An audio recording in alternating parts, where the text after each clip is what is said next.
unas familias que decían que comían por orden de edad. Si hoy era lunes, comían hoy los niños de los más pequeños, al día siguiente comía uno de esos pequeños, pero con otro adulto, y así sucesivamente a diario. Otras experiencias fueron que se acostaban muy tarde para hacer muy tarde para poder hacer una sola comida, porque no les alcanzaba la comida, pues, para hacer las tres comidas como acostumbramos los venezolanos. Una familia que ellos cultivaban llantén, una planta medicinal, cultivaban llantén y el culantro, el cilantro ese que nosotros llamamos culantro, también lo cultivaba y con eso era que ellos iban a los mercados populares, lo vendían a muy bajos costos para que les pudieran dar dinero para comprar comida o simplemente lo cambiaban por producto. A veces comían arroz puro, un arroz con mantequilla cuando le alcanzaba mucho, o simplemente compraban pan, o otras veces salían los niños de la casa porque no tenían que darle, los mandaban a pedir comidas a la calle para poderles dar comida, porque sus padres no podían trabajar porque no conseguían trabajo. Y muchas mamás, muchas amas de casa que se iban a las casas a limpiar por productos, pero los productos eran carbohidratos, granos, cosas así. Nunca hablaron de que comían proteínas, pues no había proteína por ningún lado. La experiencia para mí fue bonita en el sentido de que tuve la oportunidad de hacerlo y darme cuenta realmente cómo está la situación en mi país, cómo está la situación en el estado Carabobo. Esas decadencias que vive día a día el venezolano, el dueño de casa para poder llevar la alimentación a su hogar, una situación demasiado difícil. Bueno, y así como esas familias, bueno, muchísimas personas que no tienen medicina, que se mueren por falta de medicamentos, que no tienen a dónde ir, no tienen dónde buscar ayuda, no tienen a dónde acudir porque realmente no consiguen para dónde hacerlo, pues. Dependen muchísimo de la ayuda, solamente que tardan mucho, tardan 3, 4, 5, 6 meses en que lleguen y bueno, entonces ellos en ese tiempo de espera, ellos tratan de hacer lo que puedan para poder subsistir, porque de verdad que dependen muchísimo de eso, pero no les llega regularmente.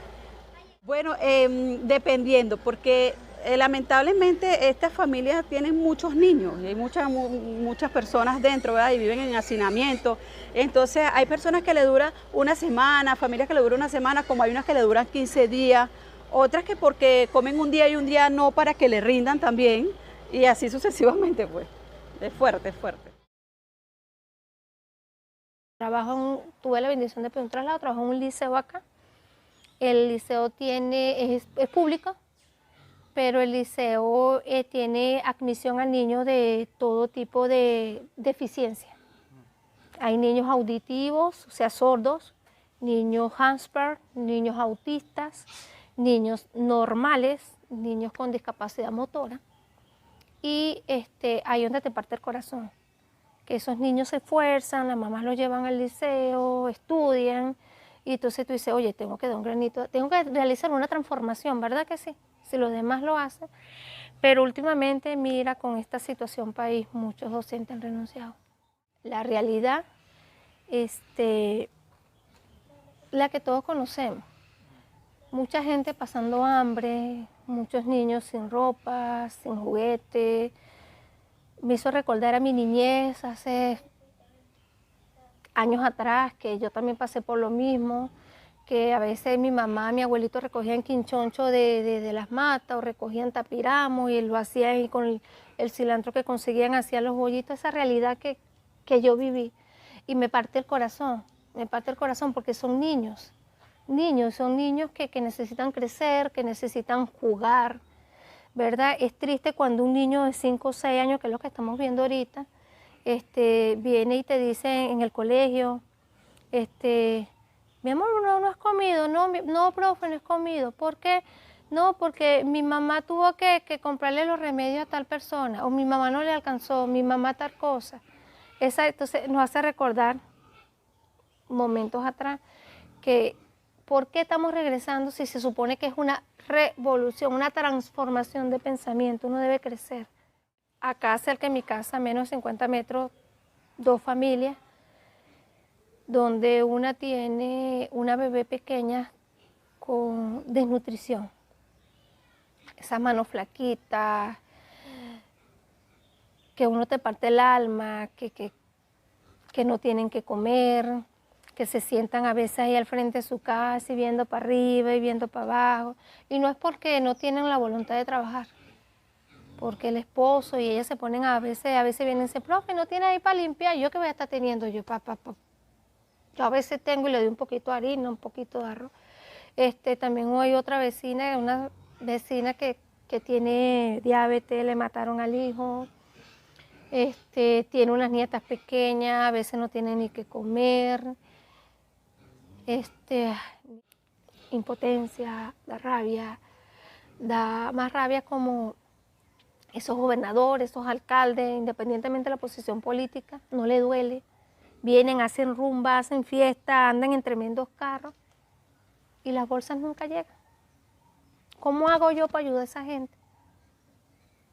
¿Cómo le doy yo comida? Dicen, ¿cómo compro?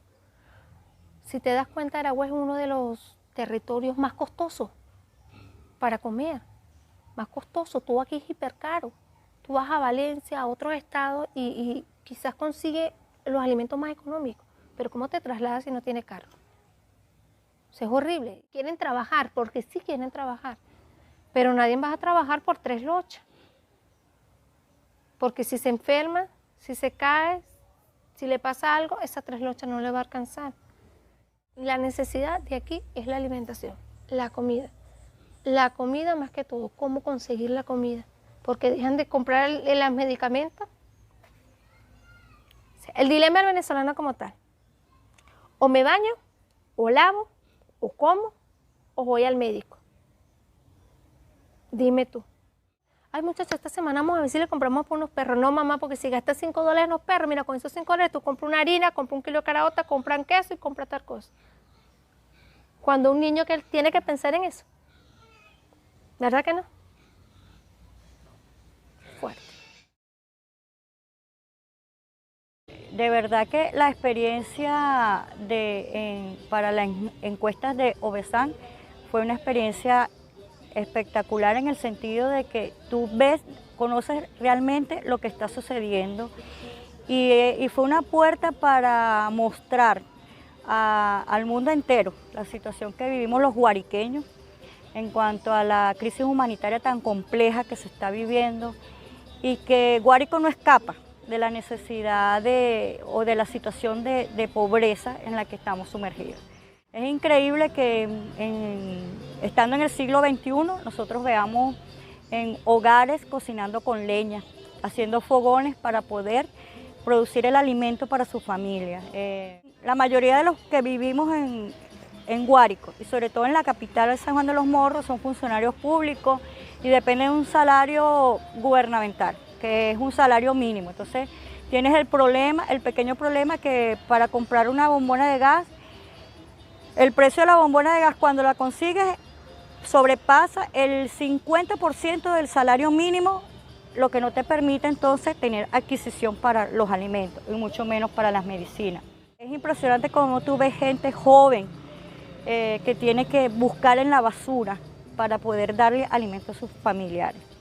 Es más el número de horas que trabaja por el ingreso, el número de ingresos que obtiene.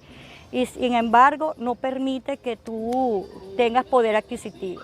Y entonces ve que la mayor cantidad de jóvenes, sobre todo los jóvenes, son los que están migrando del país para poder ayudar a sus padres a sostenerse aquí en Venezuela. En el caso de las zonas rurales, se ve mucho el trueque, lo que ellos producen en sus conucos, o la producción por la carne, la leche y sus derivados, o por la producción avícola, ellos tratan de hacer trueques, intercambios para poder subsistir. Y el caso aquí en San Juan de los Morros, bueno, un caso de una maestra jubilada, que de verdad es increíble que ya no importa si estudias o no estudias, o sea, es imposible el sostener una familia con los ingresos que tenemos.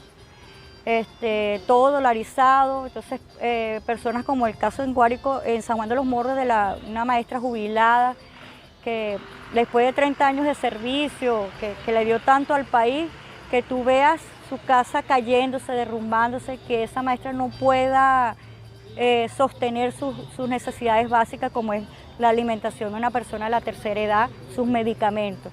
Entonces son cosas que han marcado. Y bueno, que a veces tú sales después que cierran las horas que mandan a cerrar los negocios, y ves gente joven que como no les alcanza el dinero, tienen que buscar en la basura para completar, para darle comida a sus hijos.